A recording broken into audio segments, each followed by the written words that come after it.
एक कौम जो जुल्म के नीचे पिस रही थी। उन पर रोमन हुक्मरानों के कोड़े बरस रहे थे।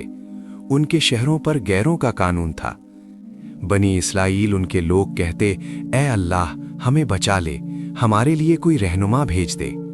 और जब अल्लाह ने उनकी फरियाद सुनी और आसमान से उनकी मदद के लिए एक नबी भेजा, ईसा इब्ने मरियम, वो नबी जो उनके लिए शिफा बना, जो उनके लिए उम्मीद बना, जो उनके लिए जिंदा मौजज़ा बनकर आया। मगर तारीख का सबसे दर्दनाक धोखा यहीं से शुरू हुआ। कत्ल। जिस नबी को भेजा गया था उनकी मदद के लिए, उसी नबी को फंसाने का मंसूबा बना लिया गया। और जो होने वाला था वो सिर्फ एक कत्ल नहीं था, वो तारीख का सबसे बड़ा धोखा था। तो फिर सवाल ये है, जिस नबी को कत्ल करने आए थे वो गया कहाँ? और सूली पर लटक कर तड़पने वाला असल में कौन था? बैतुल मक़दिस, जेरूसलम, वही शहर जहां अंबिया की सदाएं गूंजी थीं, जहां सजदों की खुशबू थी और जहां अब रोमन झंडे लहराते थे। बनी इस्राईल का शहर, लेकिन हुक्म रोमन एम्पायर का चलता था। तुम्हें रोम की गुलामी कबूल करनी होगी, ये फैसला हतमी है। गलियों में रोमन सिपाही, जुल्म आम था, इंसाफ महंगा और हक बोलना जुर्म। रोमन कानून के नीचे बनी इस्राईल सिर्फ सांस ले रहे थे, जीना उनके इख्तियार में नहीं था। इसी अंधेरे दौर में अल्लाह ने अपनी रहमत का सिलसिला शुरू किया। हज़रत ज़करिया अलैहिस्सलाम, कुरान कहता है वो नबी भी थे और हज़रत मरियम अलैहिस्सलाम के कफ़ील भी। एक दिन ज़करिया अलैहिस्सलाम महरब में गए तो देखते कि मरियम अलैहिस्सलाम के पास ऐसा रिस्क था जो इस शहर की ज़मीन पर मिल ही नहीं सकता था। ज़करिया अलैहिस्सलाम ने पूछा, ए मरियम, ये तुम्हें कहाँ से मिला? मरियम अलैहिस्सलाम ने कहा, ये अल्लाह की तरफ से है। यहीं से ज़करिया अलैहिस्सलाम के दिल में यकीन और गहरा हो गया और ये वाक़या अपनी बीवी को बताया। फिर उन्होंने दुआ मांगी और अल्लाह ने बुढ़ापे में हज़रत याह्या अलैहिस्सलाम अता कर दिए। कुरान कहता है, याह्या अलैहिस्सलाम बचपन ही से हिकमत और तकवे का निशान थे, और दूसरी तरफ अल्लाह ने वो कर दिखाया जो अकल से बाहर था। एक दिन मरियम अलैहिस्सलाम के पास एक फरिश्ता आया। मरियम अलैहिस्सलाम उस फरिश्ते से अनजान थी और उन्होंने कहा, मैं रहमान की पनाह लेती हूँ, अगर तू परहेजगार है तो दूर रह। जवाब आया, मैं तेरे रब का भेजा हुआ फरिश्ता हूँ। फिर वो अल्फाज जो तारीख बन गए, मैं अल्लाह की तरफ से तुझे एक पाक बेटे की खुशखबरी देने आया हूँ। मरियम अलैहिस्सलाम ने कहा, मुझे बेटा कैसे हो सकता है जब किसी मर्द ने मुझे छुआ नहीं? जवाब सिर्फ इतना था, ये तेरे रब का फैसला है और अल्लाह हर चीज पर कादिर है। मरियम अलैहिस्सलाम समझ चुकी थीं, ये बशारत नहीं, इम्तिहान है। और बैतुल मक़दिस को अभी पता भी नहीं था कि जल्द ईसा इब्ने मरियम पैदा होने वाले हैं। और जब हज़रत ईसा अलैहिस्सलाम पैदा हुए तो लोग बोल उठे, ये कैसा जुर्म है? मगर अल्लाह ने गोद में मौजूद बच्चे से जवाब दिलवा दिया, मैं अल्लाह का बंदा हूँ, उसने मुझे नबी बनाया। ये सिर्फ जवाब नहीं था, ये बैतुल मक़दिस के लिए तनबीह थी। कुछ ही अरसे बाद ईसा अलैहिस्सलाम ने तबलीग शुरू की। अपने पड़ोसियों से वैसा ही प्यार करो जैसा तुम खुद से करते हो। वो शहर शहर गए, गांव गांव गए, लोगों को हक के रास्ते पर चलने का हुक्म दिया। अल्लाह एक है और तुम उसी के बंदे हो और सिर्फ उसी की इबादत करो। उनके साथ कुछ सच्चे साथी भी थे जो दौलत के लिए नहीं, हक के लिए चले। ईसा अलैहिस्सलाम ने जब मौजज़ात दिखाए, जब मिट्टी से परिंदे बनाकर उन्हें जिंदा कर दिखाया, जब अंधे देखने लगे, जब मुर्दे जिंदा हुए, तो आम लोग अल्लाह के रास्ते की तरफ झुकने लगे। अब शिकार मिलना तो नामुमकिन हो चुका है। रोमन सिपाहियों को इस बार पैसे नहीं दिए तो वो तुम्हारी जान ले लेंगे। अल्लाह तुम्हारी मदद करेगा, अब जाल उठाओ। ये कैसे हो सकता है? आप कौन हैं? मेरे साथ चलो, तुम्हें पता चल जाएगा। ये वो वक्त था जब लोगों को राहत मिल गई कि अल्लाह ने अपने नबी को उनकी रहनुमाई के लिए भेज दिया है। और यहीं से सरदारों के दिल और सख्त हो गए। उन्होंने कहा, याह्या पहले ही लोगों को हमसे अलग कर रहा है और अब ये ईसा के मौजज़े लोगों को और गुमराह कर रहे हैं।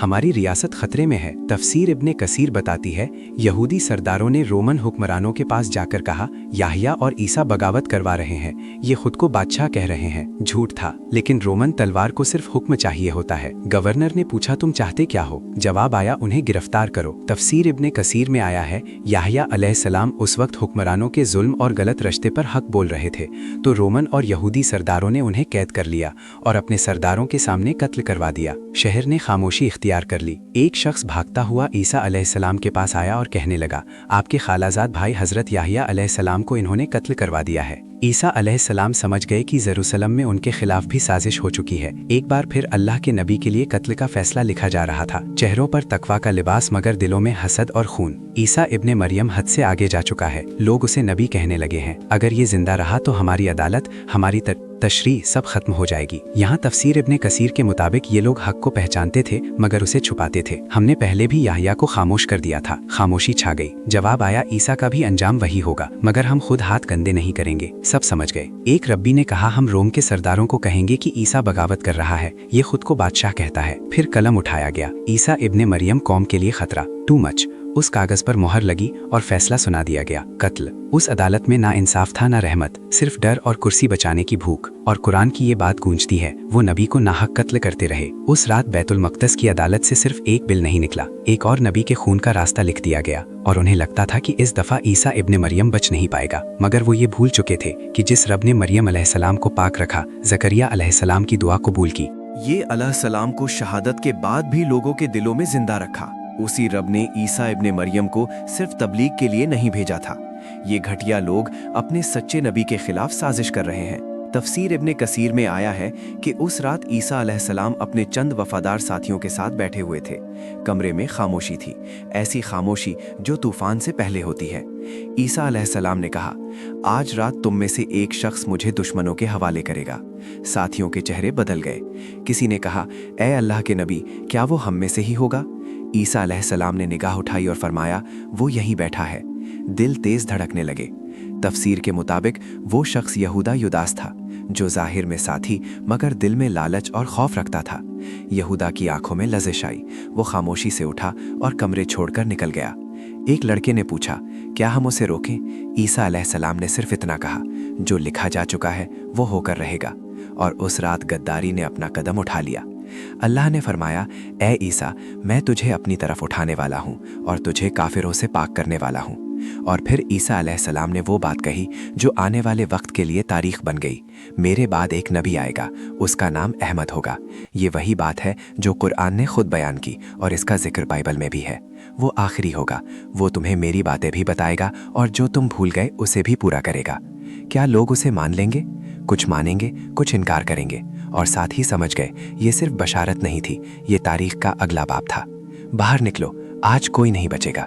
अचानक बाहर से आवाज आई। साथी घबरा गए। ईसा अलैहिस्सलाम ने अपने साथियों से कहा, तुम सब यहाँ से चले जाओ और डरना नहीं, क्योंकि अल्लाह मुझे इन जालिमों से बचा लेगा। कमरे में खामोशी। आज तुम्हारा जादू नहीं चलेगा, दरवाज़ा तोड़ दो। और फिर वक्त रुक गया। ईसा अलैहिस्सलाम के गिर्द नूर छा गया। ज़मीन उनसे अलग होने लगी। आसमान के दरवाजे खुल गए और ईसा इब्ने मरियम जिंदा उठाए गए। यहूदी समझ ही ना पाए कि जिसे वो पकड़ने आए थे वो तो उनके हाथ से निकल चुका था। कुरान बिल्कुल वाज़ेह कहता है, ना उन्होंने ईसा को कत्ल किया, ना सलीब दी, बल्कि उन पर शुबह डाल दिया गया। तो आखिर सवाल ये है कि ईसा इब्ने मरियम की जगह वो शख्स कौन था जिसे सलीब दी गई? इस शुबह के बारे में दो मशहूर रिवायत मिलती है। एक रिवायत के मुताबिक ईसा अलैहिस्सलाम को धोखा देने वाले गद्दार की शक्ल ईसा अलैहिस्सलाम जैसी बना दी गई और वही पकड़ा गया। दूसरी रिवायत, ईसा अलैहिस्सलाम के एक वफादार साथी ने कुर्बानी दी, उसकी शक्ल बदली गई और उसे गिरफ्तार कर लिया गया। कुरान किसी एक का नाम वाज़ेह नहीं करता, सिर्फ इतना बताता है कि ईसा अलैहिस्सलाम कत्ल नहीं हुए बल्कि जिंदा उठा लिए गए। यहूदी रब्बी और रोमन सिपाही गुमराही में रहे और उस आदमी को जंजीरों में जकड़कर लोगों के सामने घसीटते रहे और सूली पर चढ़ा दिया। वक्त गुजरता गया और बैतुल मुकद्दस का वो रात सिर्फ एक लम्हा नहीं बल्कि तारीख का सबक बन गया। ये सबक हमें ये सिखाता है, जब भी अल्लाह का नबी या कोई आम इंसान अल्लाह और उसके अहकाम की बात करता है, वक्त के फिरौन और तकवा का लिबास पहने मुनाफिक हमेशा उसके खिलाफ खड़े हो जाते हैं। उनके दिलों में हसद और खून सवार हो जाता है और वो अपनी गफलत और घमंड से हक का रास्ता रोकने की कोशिश करते हैं। ये रात सिर्फ एक नबी के लिए नहीं थी, ये हर मोमिन, हर इंसान के लिए सबक है। हक का साथ देना हमेशा मुसीबत से भरा होता है, मगर आखिरत और अल्लाह का फैसला हमेशा इंसाफ और जीत में होता है। ये वाकया अभी ख़त्म नहीं हुआ। ईसा इब्ने मरियम वापस आएंगे जब दज्जाल का फितना उठेगा और